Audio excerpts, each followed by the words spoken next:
por aquí estamos en el segundo capítulo de la Cata Podcast, de este primer gran tema que es mi experiencia laboral.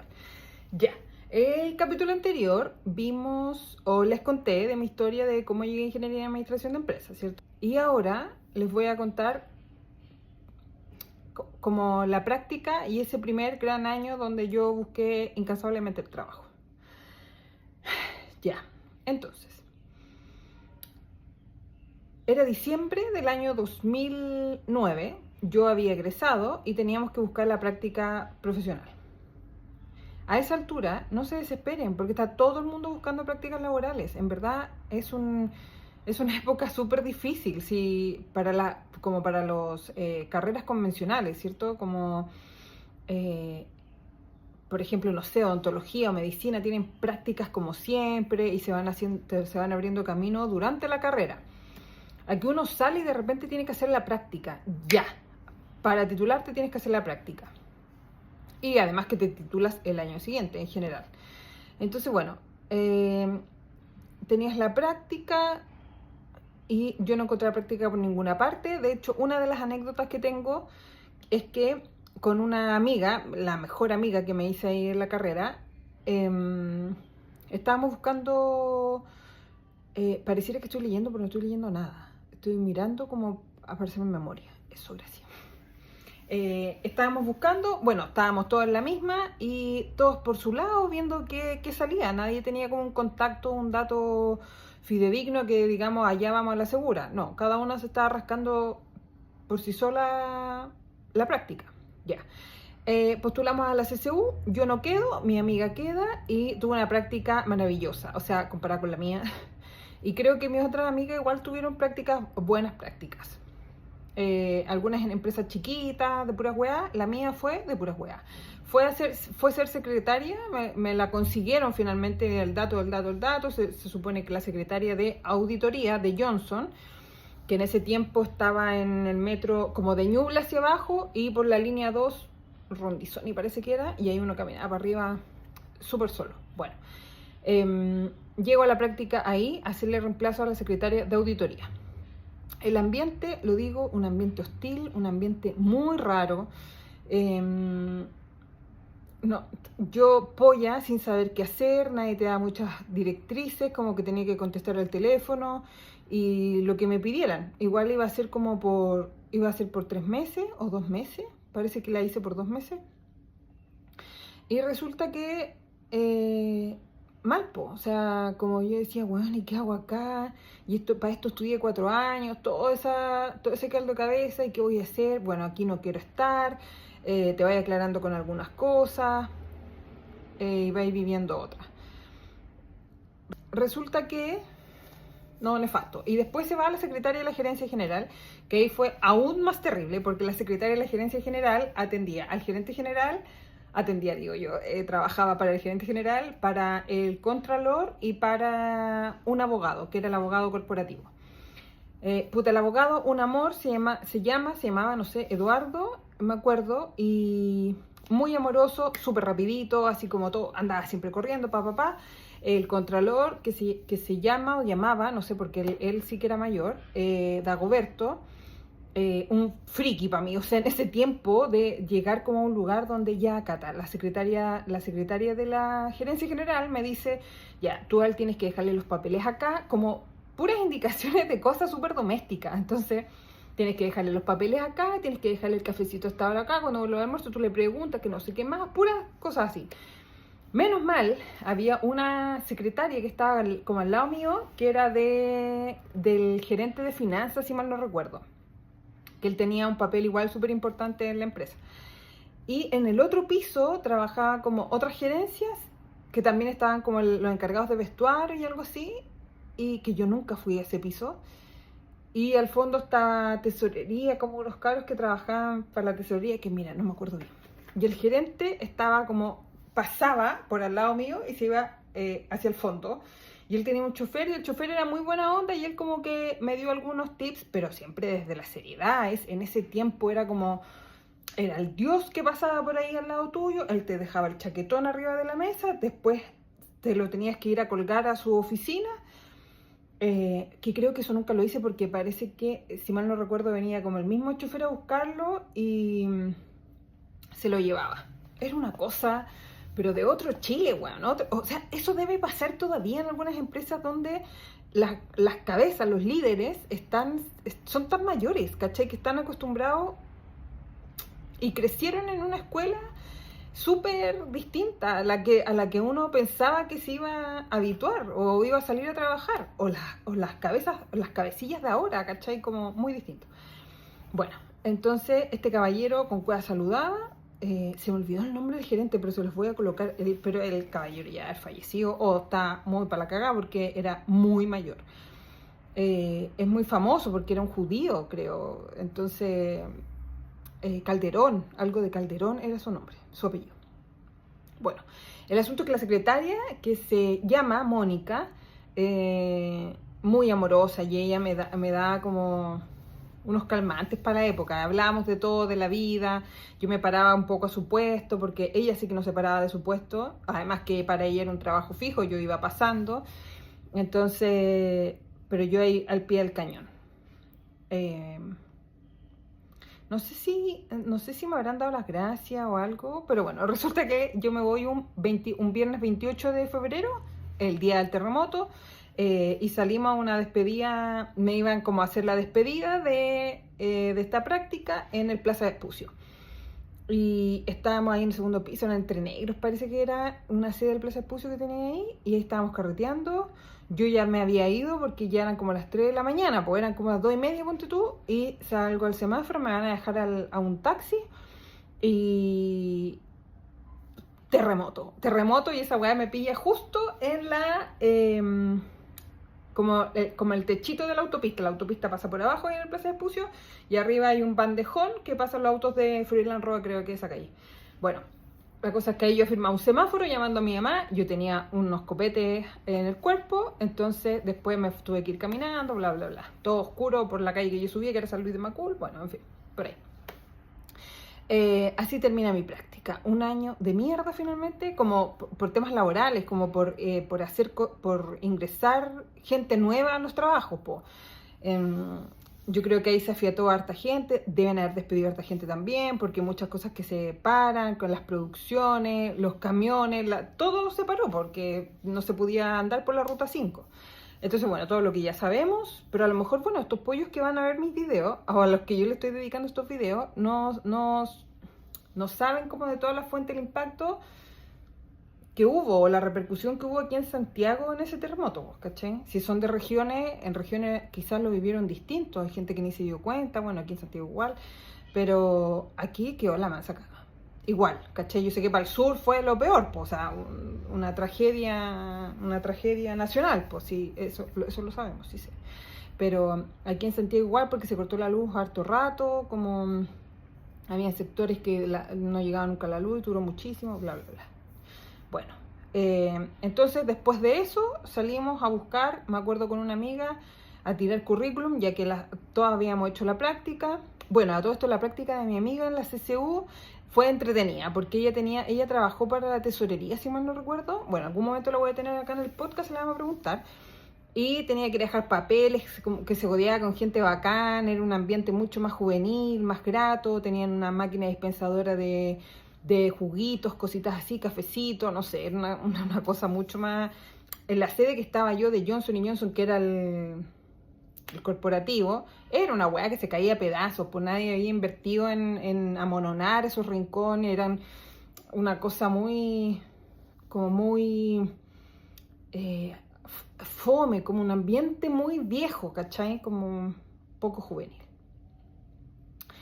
El punto es que, claro, ella hace la práctica ahí, tampoco queda trabajando, yo aquí no quería trabajar y nos pusimos a buscar pega, pero mi amiga quedó embarazada, entonces ella ya está en su año de maternidad finalmente, estuvo ese año embarazada.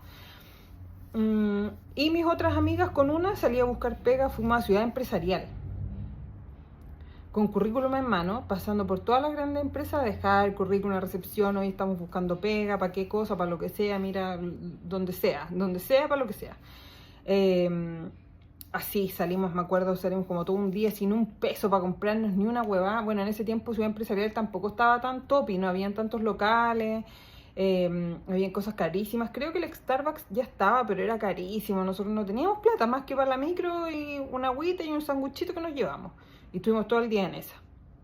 Entonces fue como, ya, agotábamos toda la instancia, íbamos a las ferias laborales, que una que hacían en Plaza de Armas también.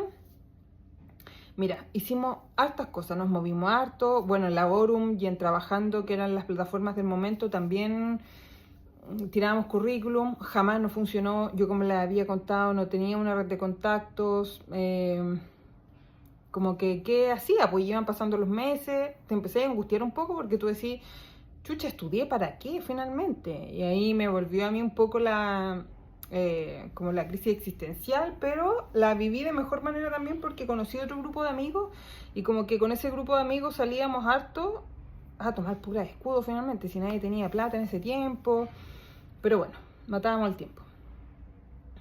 En vez de estar comprando terreno, así como los memes que uno ve, así como puta en el 90 yo estaba escuchando una canción hueona, una canción que no aporta nada, en vez de estar comprando terreno. Bueno, lo mismo yo. No tenía ni un peso, pero el pesito que tenía lo guardaba para comprar puchito y cerveza y tomar en un pasaje. En fin, eran otros tiempos. Y así seguimos buscando pega. Entonces, otra como experiencia que me dejó esa búsqueda de trabajo era uno, que es importantísimo tener redes de contacto y si no los tienes te va a ser súper difícil, por lo tanto no te angusties si es que no encuentras trabajo porque es complicado. Después tú te vas dando cuenta que a medida que vas conociendo gente y te van recomendando, si es que lo haces bien, si es que eres una buena compañera, si es que te esfuerzas, si es que tienes ganas, claro, te van llamando de otros lados y ahí uno se va abriendo camino. Pero empezar sin una red de contacto es súper difícil, entonces no angustiarse, no. Ya va a pasar, es un periodo, a lo mejor tampoco te va a tocar un buen periodo de egreso, hay que ver la situación del país también, y a lo que te quieres dedicar cuando tú egreses, ¿cachai? Yo tenía cero claro, tiraba currículum para todas partes, en todas partes leía un poco como la oferta, si quieres pertenecer a una gran empresa, y yo, por supuesto, y quieres hacer esto y esto y esto, pero por supuesto, sin saber hueva a lo que me iba a dedicar, bueno, si postulaba, no sé, a toda la web. Bueno, ejecutiva de cuenta era un foco que tenía porque como que era entretenido ser ejecutiva de cuenta. No sé por qué, bueno, les iba bien, se sabía como que las cabras que ya trabajaban en eso les iba bien, o trabajar en servicio al cliente de un banco grande, igual era otra opción. Eso no pasó. Pero ahí tengo otra anécdota. Fui a una entrevista al Santander, pero esto ya era como, ponte tú, noviembre. Entonces ahí se acercaban también los trabajos de verano de las universidades, a las que yo ya había postulado, porque además durante el año yo me fui a trabajar por ejemplo, parece que era Corbanca, pero era una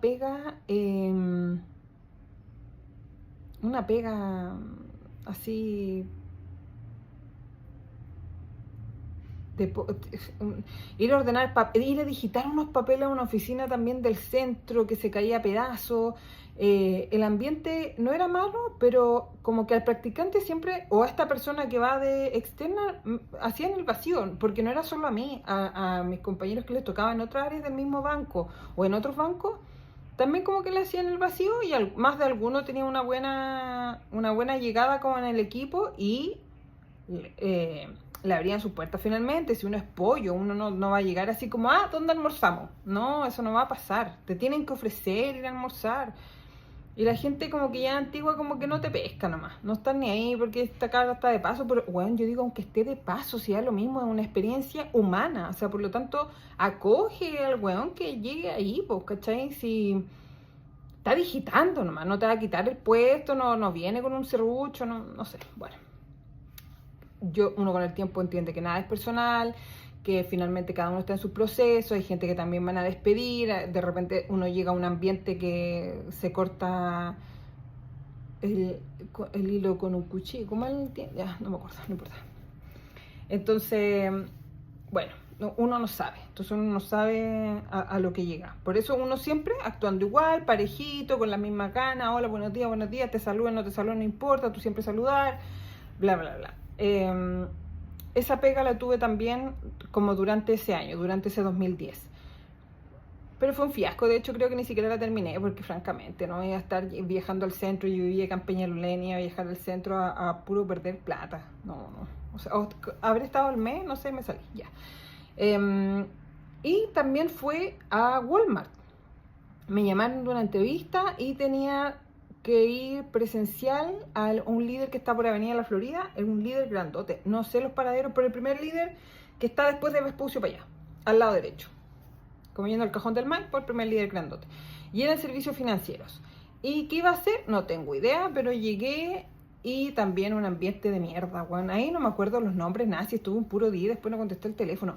Me acuerdo que era invierno porque yo iba con un chaquetón y la experiencia que ahí tuve fue que se me cayó el chaquetón y me lo pisaron todos los que pasaban por ahí. Era una oficina 2x2, que claramente se sentía que había algo en el piso. Nadie me recogió la weá, nadie me dijo, oye, se te cayó algo.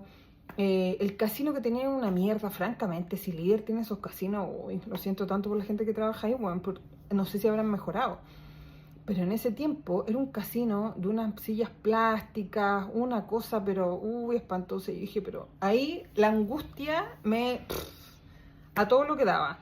Porque qué triste, weón, salir a un ambiente laboral de mierda en todas partes, o todas las partes que a mí me tocaron, obviamente. Entonces, no, qué mal, mal. Ya, bueno. Entonces, esa fue una experiencia y ese día, la señora que como que iba a reemplazar yo, se iba a ir de vacaciones. Yo no sé cuál era la onda de la gente de allá, pero se iban a ir de vacaciones.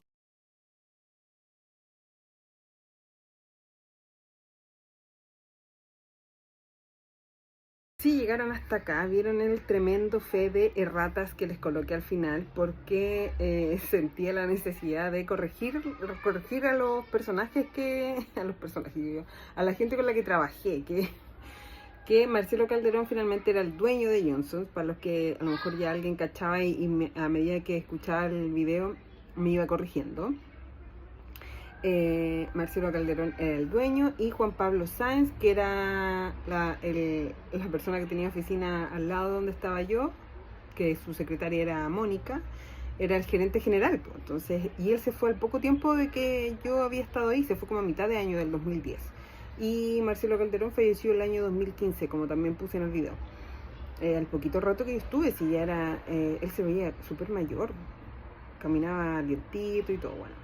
Pese que de lo que leí, los orígenes fueron como súper humildes y todo, ellos tenían una cultura y una forma, un trato súper antiguo, a lo mejor mucho de sus orígenes, la verdad que tampoco uno no conoce como de cerca la historia o por qué pasaron. Él partió trabajando con Don Francisco antes que entrara a la tele. Entonces, una de las moralejas es que averiguar un poquito de la empresa cuando uno entra. Bueno, yo en el momento capaz que sí cachaba, pero han pasado una cachada de años, del 2010, 15 años, que no me acordaba de la estructura y todo. Los demás personajes están todos ok, solo que ellos tenían un cargo distinto y claro, y además la empresa estaba pasando por una crisis financiera hace rato. Entonces, de hecho, el 2010, el 2011 la compró Cencosud. Entonces, claro, ya venían en picada, probablemente no habían aumento de sueldo hace mucho rato, y tantas otras cosas que uno no sabe. Y por eso yo decía en el video que se caía a pedazos, claro, no tenían plata para invertir ni una huevada tampoco. Entonces, bueno, una lata. Yo no me acordaba de tanto, pero eso quería corregir. Y lo otro, aclarar que es un fe de ratas, que yo lo conocí en La Pega, como de correos corporativos. La verdad se tendrían que remontar a ver en Google de dónde viene el fe de ratas y a qué se refiere y todo. Suena como el hoyo. A mí nunca me ha gustado como la frase. No me gusta cómo suena, pero sí, eso es lo que uno manda para corregir un correo. que en general es un correo corporativo, ¿no? Yo no veo como que entre nosotros uno mande un fe de ratas, pero sí ya varias empresas lo ocupan como con los clientes incluso, ¿caché? Como que mandan un correo con una promoción y que se equivocaron en algo, te vuelven a mandar el mismo correo, pero en el asunto, antes como del asunto original, colocan un gran fe de erratas para aclarar algo en el cuerpo del correo, ¿cachai? Que eso es como para lo que se ocupa en general el fe de ratas, o para lo que yo veo que se ocupa, que era en el mundo corporativo. Así que, bueno, eso, aclararles eso para no quedarme con esa espinita de no haberles contado bien la historia, pues. Pese a que re poca gente ve esto, pero no importa, quería contarlo como de buena manera y terminar así ese video. La continuación sigue en la parte 2, que ya la van a ver la próxima semana, y termino de contar otra historia, una historia del Santander que quedó pendiente, y terminar esta historia finalmente. Así que nos vemos por allá en el próximo capítulo. Chao, chao.